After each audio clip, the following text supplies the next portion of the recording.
Welcome to Under the Microscope. I am your host, Jenny Germano. Thanks everyone for joining me. I am excited about our topic today. We are going to be talking about bridging the gap, how operators can better serve medical cannabis patients. And before I dive in and introduce my guest, I'm going to give a little bit about my background. I got my start working in the Colorado cannabis industry in 2009, running vertically integrated cannabis operations. And in 2015, I founded ICS Consulting, where I've been working with operators nationally for the last 10 years. So let's everyone give a warm welcome to our guest. First, I want to start with Katherine Golden. She is the CEO and founder of Leaf 411. And then our second guest is Maureen Dube-Savage. And Maureen is the ambassador and community educator for Leaf 411. Thank you for being here. I'm so happy to have you both here. Absolutely. Thanks for that. Thank you. Thank you for having us. Yeah, so why don't you go ahead and give a little bit about your background and how you each decided to come into the cannabis industry, and then also, Katherine, talk about why you founded Leaf 411. Thanks again for having us. So I've been a registered nurse for over 28 years, and I've been in the cannabis industry for about 9 now. So my journey began, 9 years ago when my brother-in-law was suddenly diagnosed with stage 4 lung cancer and given 2 to 5 years to live at age 40 with my niece and nephew still in high school, non-smoker, and our family was devastated that was looking like only 2 years because it was spreading so fast. That's when my journey began because I started looking at cannabis. So in my youth, I tried cannabis. It never worked for my body. Now learning about the endocannabinoid system, I know why. I overconsumed. I didn't like it. I unfortunately believed all the propaganda as a licensed registered nurse. I believed that there was no medicinal use for it. It was up there, Schedule 1. So we never questioned it, just believed what we were being told about it. And then this event happened. So that's where I started looking into the validity of cannabis because I'm here in Colorado and everybody was talking about cannabis.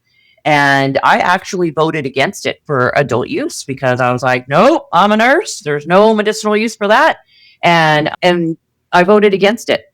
So when this happened in my family, I said, you know what? I'm going to look into the science of it. I'm going to go to where we as licensed professionals look, Science Direct, PubMed, just to see. And what I found made me angry. That why isn't this being shared? That there is hope and there's promise.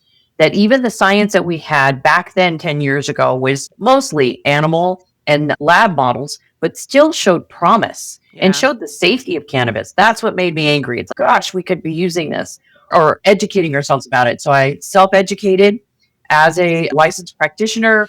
I worked in a practice in Boulder, Colorado here as their first cannabis nurse manager. And then I noticed that even the most affluent were coming in having to pay out of pocket for their doctor's visit and their medicine. And they were struggling to do both. So I thought, what happens when you have somebody who can't afford that? Where do they go? And I'm very biased as a nurse, but I believe everyone should have a little nurse in their pocket that when anything happens, you can bring her out and say, hey, I have this question. So that's where the hotline started. That's when I thought, you know what? I want to start something that's affordable and accessible to all. So anyone can call wherever they're at and say, hey, I have this question about cannabis.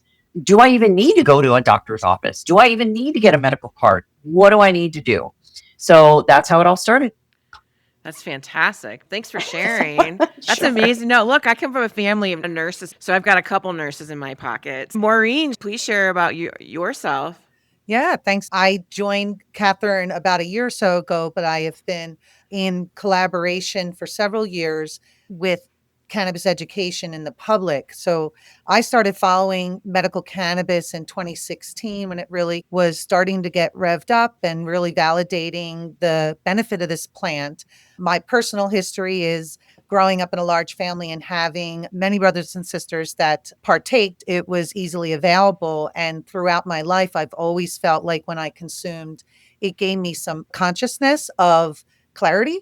And I used it as a tool without really knowing that. And then when I was older, I had a gut issue that I came to realize that the only thing that would settle my stomach was inhaled cannabis.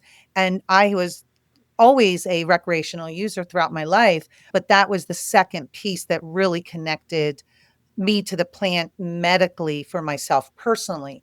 And it really hit because I'm a registered dietitian. So when I started following medical cannabis in 2016, I realized that there are professional certifications and education to understand both the plant and how it works in the body. And the program that I did was out of Boulder, Holistic Cannabis Academy, by two dietitians who found benefits for their pediatric kids, their children. And Katherine resonated with them to say, this is science. This is a tool that should be used. The risk benefit is far less than anything out on the market. And they too created a book and started educating both the public and health professionals, particularly dietitians, that this is in our toolkit because it's a plant. And everything that I learned about it was all the things that the nurse or clinicians, physicians, dietitians find out about is how does food and any consumption of anything affect us? And it's very similar. That's those constant aha moments through my education and now out in the public educating people. It's very similar. Mindful consumption, dosing matters, product quality matters, just like any other herb, spice, any ingredient that we consume, that standards are needed for safety and that information to the public is a rightful thing that we should have. And that's why when I started my practice, it was like Katherine's saying, it's a privileged service to be guided and educated. And that's why most people that use cannabis, it's a long journey and they have that relationship, which we always encourage. But we do believe that once you work with someone who has been trained in understanding both the plant and how it works in the body, you can get to relief and effective use a lot sooner, which is just relief sooner, which is the goal of medical patients, whatever symptom they are, but also cost effectiveness for them so that they can truly treat the symptoms that they're managing. So I joined Katherine last year and I'm grateful to be out there serving the public to be rightful education for themselves. Wonderful. Yeah. And I'm so happy to have you both because I really want to focus on the medical side with this episode. A lot of my episodes are very broad, and this is really important to me. I spent 6 years working in medical dispensaries in Colorado. So it's an important place in my heart when it comes to medical patients. And that's where I spent most of my career as an employee, was helping medical patients. I'm just happy to have you both here. There's states that are still medical and there's still states that are only going to be medical and not adult use. I'm first going to start with you, Maureen, and from your perspective, what are the biggest gaps that you see in how dispensaries are currently serving medical patients? Yeah. One of the biggest things that pretty much all educators and clinicians are speaking about, and there was actually a study, I believe, in 2016 where they looked at flour that was on the retail market and realized that per the clinical classification of what is low THC flour to what we consider high THC flour, they found that majority, meaning 96, 98% of the flour that was offered in both medical and recreational side. And let's remember, they are basically the same in Yeah. regards to what products are offered. One has medical has its own other advantages that we're well aware of. But what we realize is it's all coming from the same manufacturers, brands, companies, right? And they're all serving high THC, whether it be in flour, particularly because you can find balanced products, meaning products that have CBD or other minor cannabinoids that are extremely beneficial in managing symptoms and conditions, that we can find those in a little bit of the marketplace in manufactured products, but not in flour. And even though the pre-roll of what is being mostly purchased, flour is king. And what medical patients are finding is that if they work with a clinician and they utilize flower, whether they're inhaling or they're making products, that they have to go to two markets. If we educate them to say, hey, let's bring in some CBD into that flower or into your routine. When you go to the regulated state operators, they only have high THC products. Very minimal have a 1-to-1. There used to be Canatonic out there. I believe it's AC/DC. There's other ones like Rosaberry. They're out there, but they're in extreme limited opportunities, meaning proximity. There's only a couple dispensaries that are doing that. Fortunately, a larger chain I saw bring on a lower THC, but it's only one. So therefore, medical patients are limited. And if they are attuned to what terpenes are in their flower to help with their condition, we're also not getting that information out in the flower, which I don't know what the cost is to be able to add in the top 3 terpenes for our flower, but that would be really helpful in a gap that would really help medical patients have more options in the retail regulated space where we're telling them that this is trusted, vetted products. Yeah. I think you nailed it. We can get a low THC drink. We can get a low THC edible gummies. We can't just get a low THC flower. And I think a lot of times people forget medical patients aren't buying cannabis to get blitzed out and to get high. It's very intentional in how they need to use it as an application as part of their daily routine and how they're medicating. And also the misunderstanding that medical means high THC. And that is for those that are truly managing a condition and need higher allowances, which is silly. They shouldn't have in regards to the problem of proximity to where you obtain your medicine, and then having these caps on how much you can obtain at that time. There are people that are managing medical conditions with very high doses and are functioning and have a high quality of life. But that does not equate to what medical cannabis is. It is everything. And so I do see and hear that the assumption is that medical cannabis is high THC. And It's true. Yeah. And coming from the early days in Colorado, when I started, no one was even talking about low THC.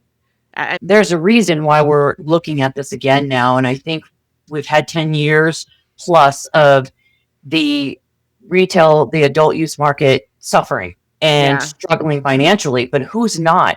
The hemp market that focuses on low THC, that focuses on CBD dominant products, that focuses on minor cannabinoids, and has really made everything suitable to the medical patient.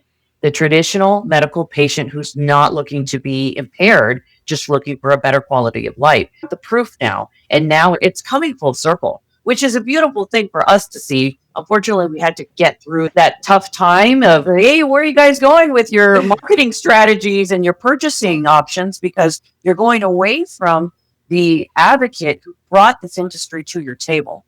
This is why we're here, is because the patient fought for it, advocated for it, said, we need this beautiful plant. They said, okay, you can have it. And then they were disregarded as the years went on. But now the industry is waking up to saying, wait a minute, how come hemp is so big and we're struggling? We're obviously with all the licensing fees and everything, but they're not carrying the products, like to Maureen's point, of what the patient really needs. Yeah.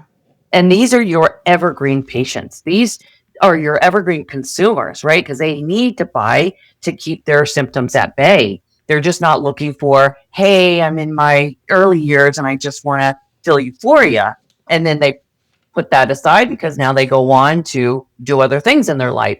This evergreen customer is the patient that says, I have chronic pain. That's not going to go away. And I need to keep purchasing these low milligrams. It's true. You've got people who have come off medications, right? A lot of people, they don't like prescription drugs. They don't like drinking alcohol. They don't like any of those alternatives. And so they're using these hemp products that are on the market, and it's straight to their door. They don't even have to go into the dispensary. The hemp industry is thriving because they brought what the market needed that the regulated market wasn't offering, but they also aren't so strapped with taxation over regulation. It should show the regulated market that there is a market for this, because I'm out talking and yapping and everybody knows I talk about CBD when I'm out there. is that they don't believe, or unfortunately, those that do believe it don't have the wiggle room in the strangled market that they're in, that we are telling patients this is the safest place to get a product, because we have to vet products across all the aisles, right? The regulated aisle, the hemp side, and then wherever else they get products, right?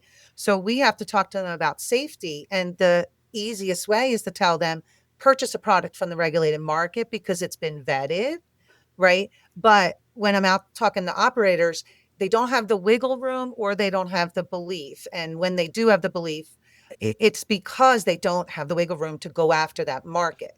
We are trying to say, reutilize your priorities. Or not saying that you have to go out to a new market, maybe dial back on some marketing in this one sector that you are fighting for the same space.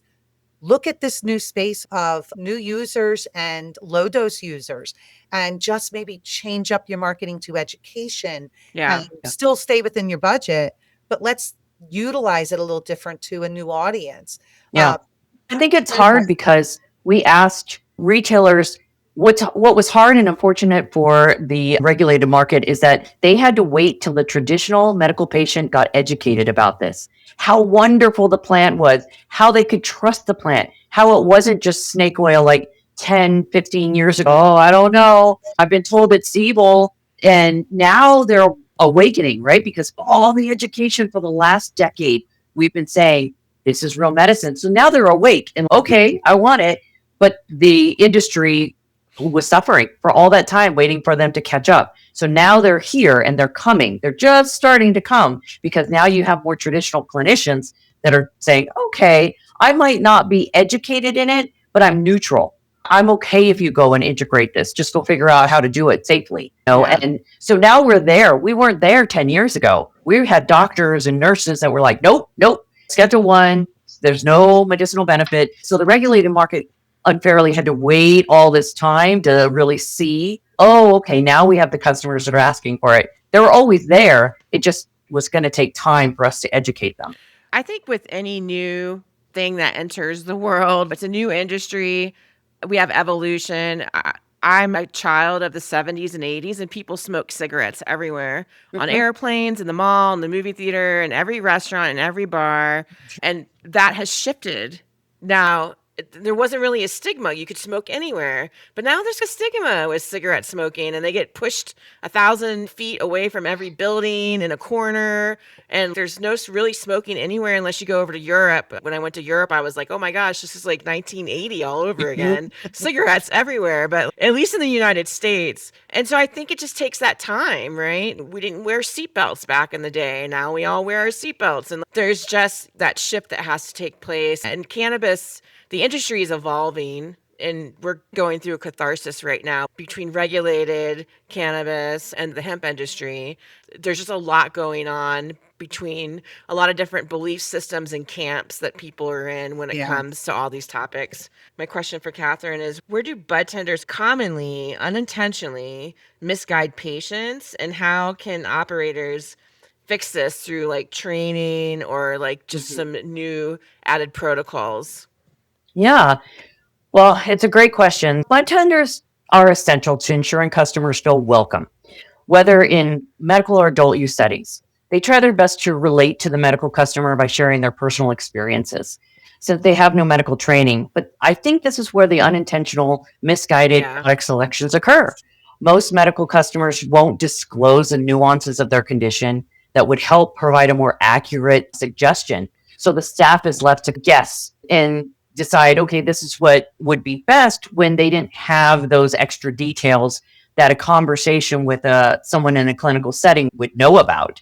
So that's where I think we could cut down on some of those misguided suggestions with resources like Leap 411 that offer a helpline that customers can ask their questions, staff can ask questions, and would eventually decrease time at the counter, because I know that's a big pain point for retailers. I know that was when they were focused more on the patients in the early days. That was a pain point. Wow, we've got these patients coming in and they're really taking this budtender's time at the counter. How do we mitigate that?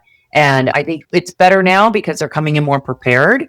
But we have a very savvy customer. They're coming in with some really complex questions. And I think that our retailers, even more so now, have to be armed with resources to say, hey, I can't answer that. Or I'm only going to answer it with maybe my personal experience, but you need more medical advice or suggestions. So let's send you to this resource and come back when you've got a better understanding. I would also say, too, depending on what medical market and state that we're in, some states require you to have a pharmacist, right? Or somebody with a medical background, like a nurse or a doctor. That's part of that program in that state. And some states are very strict about that, where it does have a more pharmacy dispensing atmosphere. Colorado is, I don't know how to explain it. It's not like that. And we have less medical dispensaries here in Colorado. But some of these newer states, there's a lot of different models out there. And that's where I love the Maryland model. So I'm a medical clinical director for the state of Maryland. Yeah. So all dispensaries in Maryland have to have a clinical director, and they can be an RN, a nurse practitioner, a pharmacist, or an MD, DO. It's fantastic because not only do I get the questions that come through their contact submission, because people will send in medical questions like, hey, I need this for my X, Y, or Z. They send them right to me. Hey, can you answer this? I'm like, absolutely, got it. And I answer them, hi, I'm the Peak Relief Medical Clinical Director. Let me answer your question for you. Would you like a call? It's all covered in the cost that they have to pay to have this clinical director. So it doesn't matter that whether they could be a standalone adult use, but they're using a clinical director as a resource. So you walk into the dispensary and on the television screen, when the slides that go by, there's one about me that says, hey, did you know we have a clinical director? You can access this person anytime for free. It comes as part of our requirements. So I think that's a great model. And Missouri is actually looking at that model too and getting ready to do something like that. But imagine if dispensaries just all around. Now, I know there's a cost impingement to the retailer. Oh, now we've got to pay for a clinical director. Well, over the years since Maryland has done this framework, it's actually helped it evolve a little bit and cut down the cost. So it can be very affordable. You're basically just paying for a call and it's not a heavy lift on their end. And then they get to utilize this clinical director however they need. So, and offset some of that responsibility of those medical questions. Yeah. No, I love it. And I think Maryland actually has done a great job. It'll be interesting to see how Texas is going to handle this low THC medical market that's about to come online here the first quarter next year. So one of my other questions for Maureen is, what are some intake questions that budtenders should never ask? And because there are probably some they should not ask. And what questions absolutely should be standard when they're working with medical patients? Yeah, I love that budtenders are developing relationships, and that's what we want for any interaction for healing and products. But we do hope that they stick to product explanation instead of diagnoses or treatment. Yeah. But when being aware that there's HIPAA compliance for systems and so forth, but people are very sensitive about their conditions, right? They're coming into marketplace and they're trying to navigate that. Not directly asking about its diagnosis, but again, and I often hear them, they're asking about what they're trying to treat. So that symptom, right? What are you looking to alleviate or how are you looking to feel? And then match that. But the standard questions always should start is understanding their experience with any intoxicating molecules, because now we have to ask that more than just THC, right? So what has been their experience with THC or any intoxicating molecule? And that is a way to start, because too often that misguidance comes by assuming that everyone has the same level of tolerance to THC. And it is a critical step in customer service that the first experience is not negative. And even though you don't even think that 20 milligrams would affect somebody, we know that even extreme small amounts, 0.5, can affect somebody.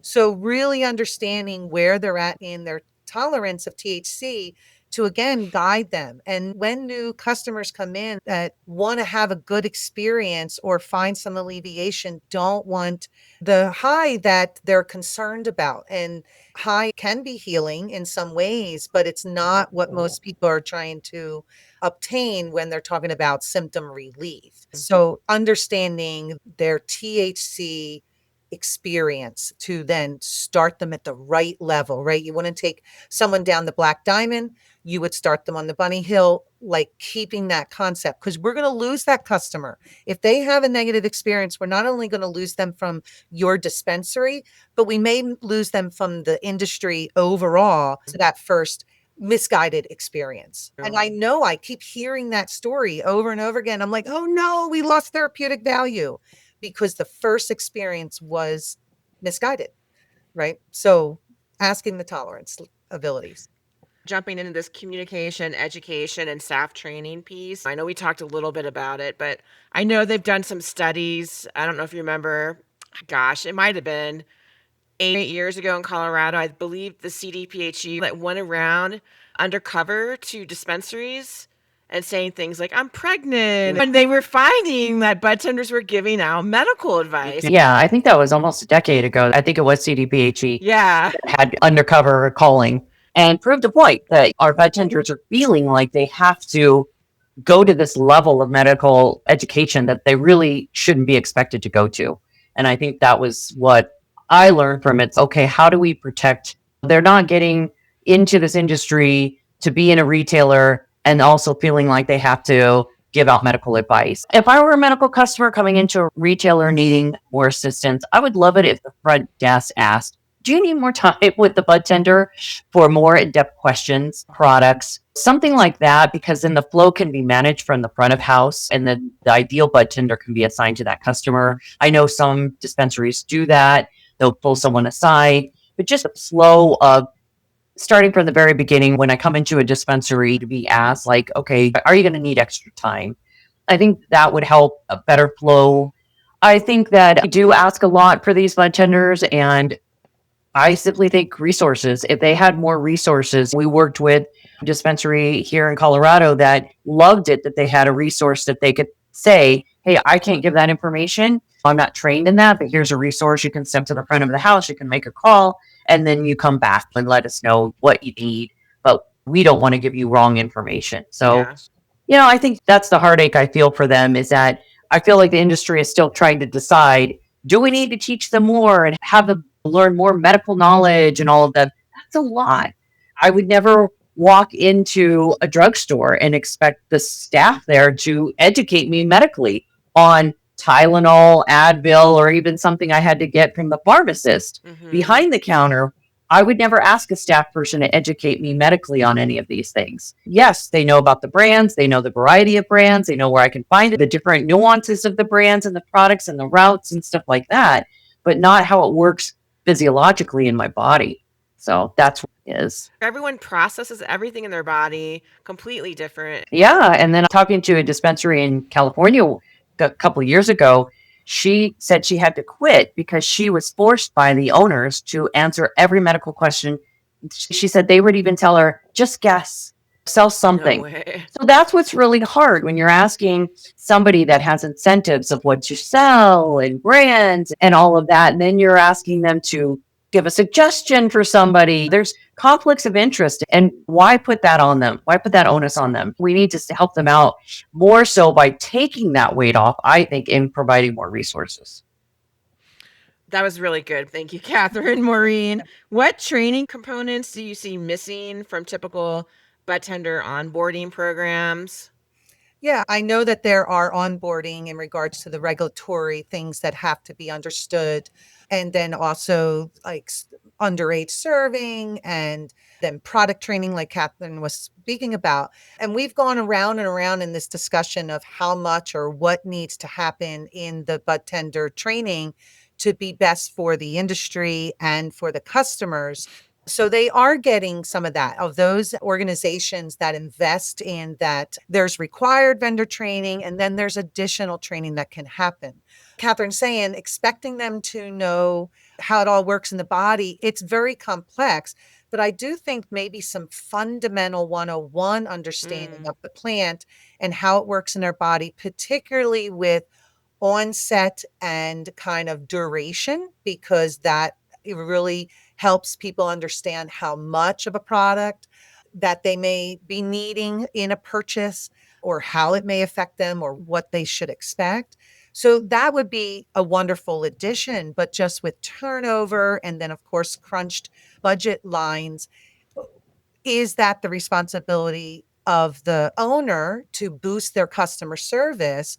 Or should that be something that's required? Because we know we have over and over again that even though we are steering the industry and customers and the public towards saying that we need third party risk reduction, vetted, certified information going out to the public on guided use, because anything that's going out is about harms and no-nos. This whole side of guidance and effective use would really be just as valuable alongside the cautions that need to happen to help us all understand how the products work. So if an organization, your operators, again, want to relook at what are we doing for our employees, I bet that there's employees chomping at the bit to maybe do there are entry level, and there's multiple levels of understandings of this plant and how it works in our body. But I think that a lot of employees, maybe that could be a bonus for them, or something obtainable, that if they are interested and willing to get a little bit more education for themselves, and inevitably, again, always referring out when it's outside of their scope, they're going to understand the plant and the products better, which is better customer service. And any better customer service is always going to be a repeated trusted customer, especially when you can guide them to a product that works, right? If it doesn't work, we're going to lose them from the brand, or we're going to use them from the dispensary, or we're going to lose them from the tool itself of saying, cannabis didn't work for me. And you're like, that didn't work for you, but maybe if you were guided a little more effectively, we could definitely make sure that we checked it all out, because it's just the algorithm, as Katherine knows, the algorithm is very big, not just in route and onset and the physiology of it, but also what's going on with that person and their condition. Yeah. So, and I find it interesting too that we have these responsible vendor training programs all across the country, and not every state. And I will say every state is different. Some states there is mandatory training, and it's really more for adult use. And it's all about over-serving, intoxication, very much like bartender training. They might cover about not giving medical advice in that training program, but it's very minimal. And so I think you're right. That's educating them beyond that responsible vendor training to educate them on how the body works and endocannabinoids. Easily, or some are free weeks with that to find those vetted ones. There's competencies that are coming out from medical physician levels, but we know a good vetted, there are points and there's different levels, right? So there's definitely the 101, something that is really entry level that both patients can obtain or employees, right? But they're out there, and we can help you find those that are just right for your organization and for the role that person is playing. But more education for everybody is better. It's just, when do you refer out to reduce risk and to increase the quality of the experience and outcomes? Really is outcomes will bring returning customers. Yeah. And I think going back to the Maryland model, I'm available for the staff. It could be every month. I could do just a question and answer. They can email me. I've had them say, hey, I had this customer and I recommended this or suggested they buy that. Was that right? I'll say, ooh, here's how I would have done it differently. So even having that resource, that it's not them learning another class and having a module and having a competency, that's great. That's for the one that wants to go above and beyond. But if you have someone that you can say, hey, you can call these people or you can email them and they can guide you on your one question that you had, or you're seeing a pattern of people asking you stuff. It's kind of like round table. We do that in medicine. We do round table discussions because sometimes you just got to get out like your one question. I don't want to sit there and read a whole module on something because I have these burning questions. It's how patients do. They don't want to sit and watch a webinar on everything. They have their question they want to ask and they want the answer to. and staff would be the same. We do that the same for them. So to have an immediate resource would be ideal.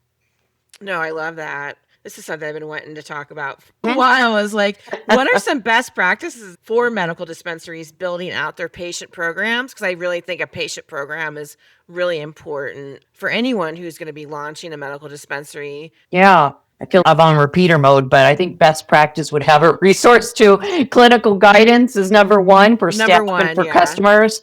And I think going back to what Maureen has mentioned in the beginning is that selection that's more medically focused. We know the worry that the adult use market is going to say, really? I got to go back to stocking my shelves with some of those low milligram stuff that I feel didn't sell before because it was just the younger user, higher THC.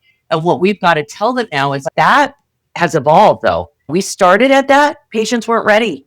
The traditional healthcare market wasn't ready. 10 years now, 15 years, they're ready. They want that. Just look at the hemp market and what they're selling and why they're flying off the shelves. It's because you can get this lower potency, this smaller milligrams. So having those type of selection, what we see really that's coming up and has been a big route for us is transdermal patches. I had a heartbreaking story. We were at a conference here in Denver, the Society of Cannabis Clinicians, and I had someone that referred a mom who her daughter is only surviving on patches, Mary's medicinal patches. Yeah. Very hard to get. They're one of the few brands that make transdermal patches. And she's, I don't know what I'm going to do.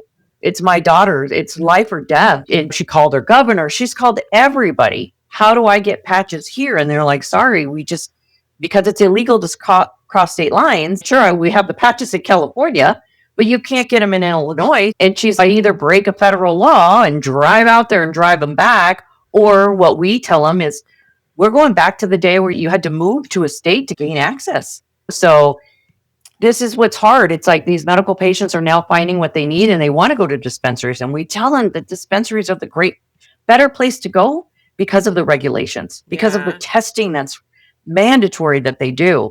And we know it's clean product. We know it's safe product. We know it's regulated product, but yet they're not caring what those patients need. Those transdermal patches too, they sell them on the adult use side. Yes. Mary's medicinal patches, my gosh, I remember. Those were in dispensaries when I was in dispensaries, ancient years ago. They should just be completely legal in every single state for anyone who wants to use them. Because the dispensaries that have tried these products from before, and like you're saying, the consumer market wasn't aware enough of what real medical cannabis means is variety, whole plant, is that we could educate them more. So if you have a medical program or setting up a medical program, from the start, reach out to them, find out what they need. What are they looking for? Bring them in, whether they're existing customers in a loyalty program or a medical program. Reach out to them, ask them what they want, ask them what they're using. Where are they getting other product that could be brought into the regulated space? Because again, all medical and retail is just two separate licenses, but we know the products are coming from the same organizations, brands, and so forth. So maybe these brands can start changing within one run cycle, work with your medical patients, work with medical professionals, find out what's needed and used, and run it but push it out there. Really reach out to them and find out what do they need and serve them, and you will find loyalty and a committed customer for life because they're finding relief. No, I think that's great what you said. And I'd like to add too, for anyone that has a dispensary, is have a log, get a notebook, keep track. Are medical patients coming in? Find out what are they looking for, what kind of products, so you can do the research and talk to your vendors and find, are there products, what are the things that they're looking for, and you can start getting those things in for that patient. What are they using in their routine that they're not obtaining from the rec? Because we know they still got a guy and they're going on the online market to find other products. So can you bring them in? Or in collaboration with hemp, reach out to a hemp company that's vetted and doing well and saying, come on over to the regulated state, let's collaborate, because they already have formulations and maybe production, and maybe they could meet in the middle. Yeah. What are some dosing guidelines, especially regarding the vulnerable populations like seniors or new consumers? Dosing guidelines is very individual. We are coming up with kind of general standards in regards to what we consider low to medium dosing to high dosing. But dosing also depends on where the molecules are coming from. So dosing is different for an isolate than it would be for a full spectrum product. And so that's where the algorithm has to be worked through for your client to get that just right product. So the dosing, when they say start low and go slow, Yeah. what do we exactly mean by that? How does that transfer to other routes of consumption and other products? Because it will differ if it's a whole plant to a distillate to an isolate of how the dosing and duration would affect them. So again, when we say start low, we really mean 2.5 and under. Wouldn't you agree, Katherine? Yes, And 100%. even with that, a half of that 2.5, right? Oh, I would half Or that. a Yeah, for quarter, me. right? And that's what, but when we say, Go low. low and slow, really, when we talk about that, we go all the way down to a quarter of a 2.5, right? So So essentially microdosing? 100%. And I Yeah. like Katherine was saying in discussion where she would love to see, are you interested in microdosing cannabis? Yeah. Because the concept for people to microdose cannabis is like, that's only for mushrooms. It blows their mind. What do you mean microdosing of cannabis? But that truly is titrating and trial and tracking, which is needed in dosing guidelines. So the guidelines and the clinicians that we work with, and there's plenty of books and suggestions. We are coming to a consensus both from what they have seen mainly in practice and from patient stories and outcomes, which we need to listen to. That's the data that you also should listen to, not what just sells, because now you're just collecting data off the same people all the time. Collect data from medical patients to understand what works for them and go from there. But there are standards out there, and it's always a range because that guidance is so important to dial in that dosing. And that's where the health professional at any level that you can obtain, right? If you can find a clinician that'll work with you, unbelievable. But we also have Lee 411 as an affordability to just either dial in that dosing or get that question answered about your dosing with the intoxicating Yeah, molecules. yeah, I agree. No, I think that's really helpful. And I know we've been focused on medical dispensaries. Maureen, did you want to add anything specifically for someone on the cultivation or the manufacturing side that would be Well, helpful for patients? And I know we talked a little bit about the low THC, just in case anyone's listening that sure. wants to know how they can serve patients better. How do they like look into the camera? Tell them, Maureen. One is make it clean, Yeah. make it clean, make it safe. It is sad that we are operating in this industry with bathtub gin still, and we all know what that means. Stop with synthesizing. We know how to make cold, beautiful extracts. And this goes for all herbals, right? There's a lot of junky herbals on the shelves. So let's not just blame cannabis industry for making junky products because it's all over. This herbal industry has been riddled with bad actors themselves, but we have figured out, and those that are doing it well have risen, right? And so we know how to vet products in all the herbals. We're finding that in cannabis as well, because it's the same, right? It is, can you grow it clean? When you say what's a preferred best practice, of course, sun grown, organic, regenerative soil, all the things that we know that if we're going to ingest, whether it's inhale or consume, either on our skin or in our bodies, why are we putting in there that aren't medicine?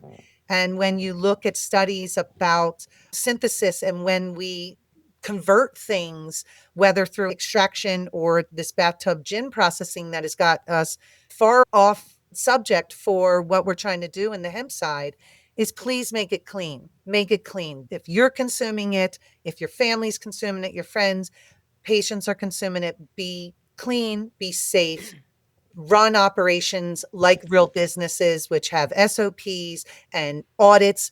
and manufacturing checks and certifications, because that is what we're ultimately believing that we're getting, and make clean products. I agree. Right. I'm all about Because the we've clean. hammered the CBD, like, and for CBD, right? If you don't feel like you want to risk the crop rotation, right? So I understand both indoor or outdoor, you're betting that it's going to be sold. So maybe you can work with somebody that's already selling. Like, again, let's reach across the farm aisles and maybe start talking to CBD growers. And then how can we bring just CBD into regulated markets, right? Because there's a way to do that, right? Yeah. And then let's teach the community how to blend their own, meaning a little bit of CBD, a little bit of THC, a little bit of CBG into either your inhalable flower, or if you're going to take that flower, particularly, we're talking about flower here, is take that flower and make it into a product. So if you're making product, maybe purchase bulk CBD that's sitting there, that's still good and probably pretty reasonable. Why don't you purchase a bunch of that legally and start making some blended products as a trial? But you have to educate your consumers that we have it. So, like, microdosing over here, or whole plant, or I should say mixed ratios, or minor cannabinoids highlighted here.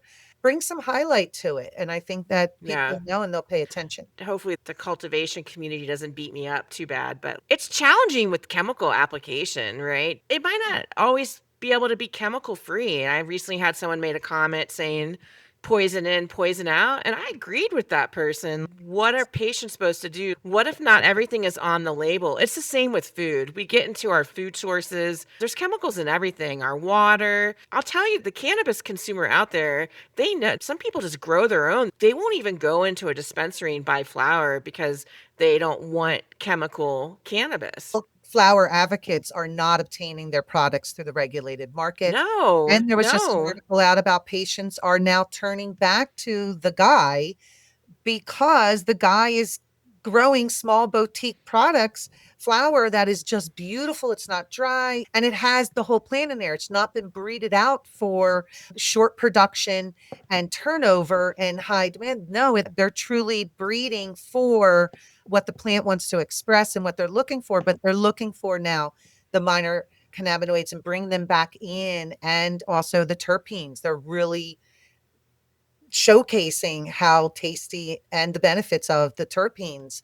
So most real advocates aren't using regulated market, which is unfortunate because there are amazing growers out there, and then they get into these systems and then it's production time. So that's why smaller boutique licensing would be something that I would be a wish list at, is that in our licensing, especially starting with cultivation, why can't we have small boutique licensing? Let's like flood the market with multiple levels of licensing so that then all of the overhead and mass production is not on everyone, that we can Yeah. do small, and then let the consumer decide, right? Because there Yeah. are consumers that are just looking for an access and it's right there and it's what we got. But there is a huge market, like anything, for the boutique. And we're seeing that in the small farms that are in dispensaries are selling and selling well. Yeah. They are. Yeah, and that licensing, they call 'em micro businesses, depending on what the state calls it. Some of Yeah. them are allowed to grow 300 plants, 500 plants. They're doing small batch growing. And then you have some operators, they're limited because of the size of the building. I know some in Missouri, they're very small and they just focus on being craft and small batched strains, not trying to compete with the mass growing. Everybody's coming to the plant for their own different Yeah. reasons. And then there is that market of like, when do I pay more for quality once I understand what quality is? Yeah. Right. So an educated consumer will start to know the plant more and be looking for different variables, which usually comes in the terpenes and the tastes and the effects. So it starts tasting and feeling the same. Your receptors are also getting doled out. If you're running the same strains all the time with the same terpenes, I know market likes that. Oh, Blue Dream sells so well. There is a lot of people that we recommend to just change it up a little bit, and you might feel different effects because we've kind of Yeah. had a tolerance, not just of THC, but of the terpenes as well. I would also say on the regulatory side, when it comes to the regulatory framework, depending on what state, they don't always have amazing labeling regulations. If you really think about it, we're not really telling the full truth on these labels. More transparency. Yeah, we're not putting information on the label to let the Yeah. consumer make the choice on whether they want to buy that product. So I think too, we have to see some change on the regulatory side. And if you are using chemicals or you are repurposing your product because it failed testing, Yeah. We would Yeah. love top 3 terpenes. What's holding us back from getting that, right? And any little adjustment on packaging incurs a cost, so it really gets debated. But I do think if we start to invest in what is good information for the consumer, there seems to be a misdirection on what's important. And it always seems to be the harms have to be put there. But there's only so much you can get on a label. yeah, it's So true. utilizing kind of websites and really only putting on what's important for the customer would be great. But top 3 Yeah. terpenes would really be nice. We have QR codes made a huge comeback Mhm. in 2020. You could have that information for consumers through the QR code if they want to scan it. But yeah, you're right. The labels are jammed at the end of the day. They're trying to squeeze all the regulatory language on them. But a good brand will refer and have that on their website. Brands that we love working with and appreciate our work are putting that out there. So there are very transparent companies because they're invested in that trust building with the customer for that long-term gain. Yeah. Versus we were looking up a product and I literally was like, the COA still flat out put there 2023. I'm like, instantly then when I know we're so strapped and everybody is so strapped on how many things they have to do, but 2023, so that's what are we trying to do there, right? So that instantly loses trust with us vetting companies when we have such a hard time with transparency. But I would love to know, is it a distillate, an isolate, or full spectrum? What was the Mhm. extraction process? There's other questions I would love to have as educators to help make the most informed decisions, because it does matter if it's an isolate, a distillate, or rosin. It matters. Yeah, So and I would like to say too, for the regulatory side, they might not know. There might not be the correct person in place communicating this information to the regulators as they're building out the infrastructure.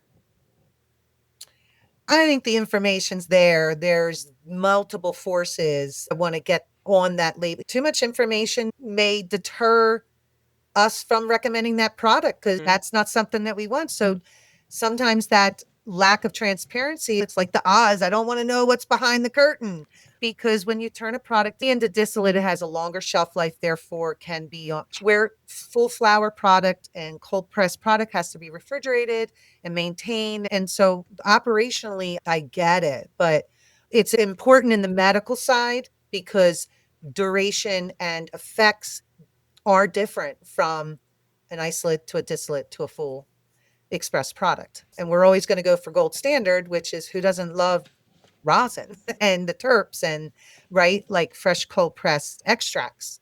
They're beautiful. And that's where the medicine magic happens, is in high quality, just like your high quality olive oil, your high quality wine, your high quality other herbs and spices. It matters. Ingredients, process Oh, matters. oh yeah. I had olive oil in Italy, like right off of a farm, and I can't even buy olive oil in the United States anymore.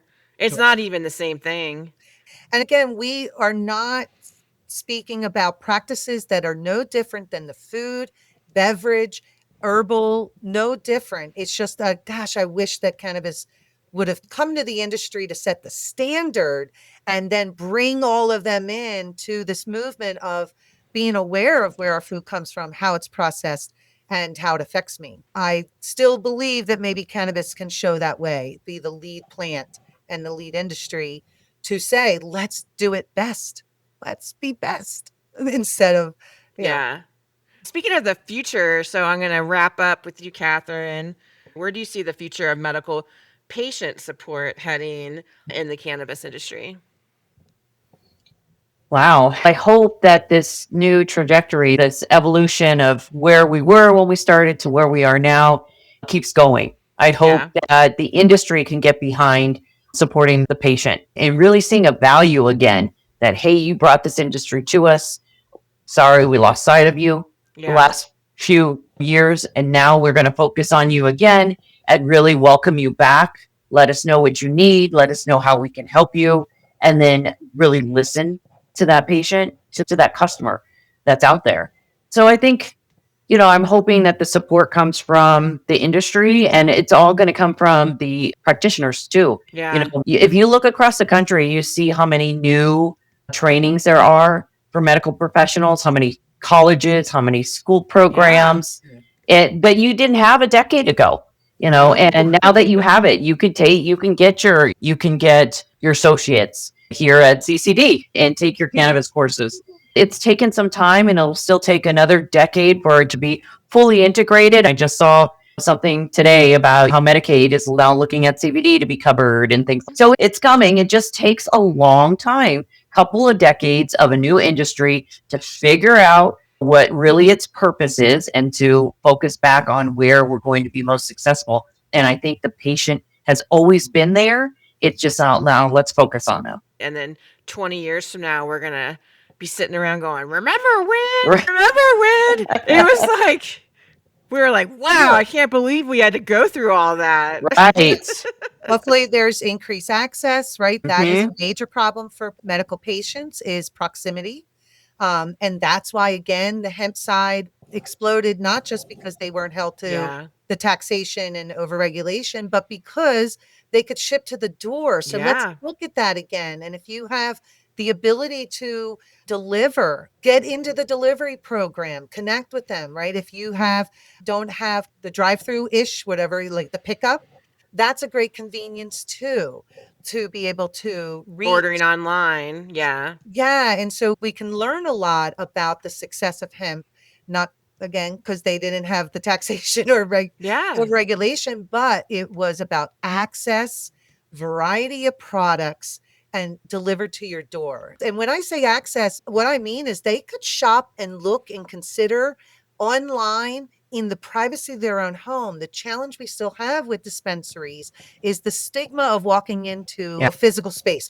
What if my neighbors see me? What if somebody sees my car? It's Like so that is true. so real. And so Yeah, it's intimidating. it's very intimidating. So making it more comfortable, or remember, send community educators where your staff, instead of reaching out with swag that gets thrown away, send out into the community education or support those that are. Right. And put your name behind it. We sent Leaf 411 to the library in our local area, sponsored by. That's how you can also reach. Have you guys But come in and do pop-ups? pop-ups Yep. with education. Oh yeah, we do them all the time. We're ready, peoples. But what I'm talking about, when they're being pop-up, it's usually here's our product and this is our product and here's a bunch of stuff with our name on it, right? When I think of pop-ups though too, I also think a resource. Here's a resource too. Right. Yeah. A lot of times though, unfortunately, whether the dispensary is not allocating their budget lines, right? Maybe relook at what your marketing and your outreach money is going to, right? And really, is it effective or is it just fanfare and party time? Could you move some of that budget line over to new market and education? Because I have attempted to and did work with some local dispensary, but they don't want to pay me because they think that I'm going to get a return by doing this education and people are now going to follow me. We have to look at that different to say that I value health professionals and this is going to elevate my organization by bringing you, the customers and the community, the education, not just here it is when you come in, right? Yeah. We can be a leader. We're trying to advocate. I appreciate you Thanks both. for seeing our value. Yeah, thanks so much. A lot of great information for anyone that's interested. This podcast is going to be streaming on Spotify, Apple, and where else you like to listen to streaming podcasts, as well as check out my YouTube channel, which is at Under the Microscope with Jenny on YouTube. And thanks again. You offer so much value to our industry and then the cannabis medical community. I really appreciate you both. Thank you.